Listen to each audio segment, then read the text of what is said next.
గూఢమైన సంగతులను నీకు తెలియజేతును. ఇర్మీయా 33:3.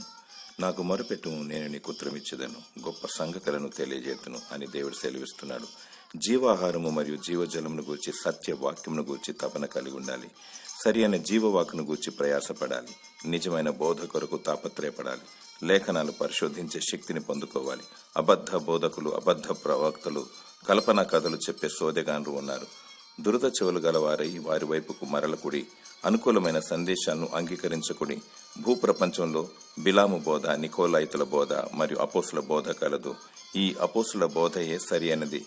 ఆయా కాలాలలో ప్రవక్తలను, బోధకులను, సంఘ సంస్కర్తలను దేవుడు వాడుకుంటూ ఉన్నాడు. నేటి కాలానికి కావలసిన సరి అయిన వాక్య ప్రత్యక్షత కొరకు ప్రార్థించు. అర్ధరాత్రి కేకను ఆలకించు. వధువుగా సిద్ధపడుటకు ప్రయాసపడము. ప్రభు అయిన యేసుక్రీస్తు రానిన్నాడు. జీవ పునరుత్థాన శక్తిని దేవుడు నీకు దయచేయునుగాక. ఆమేన్.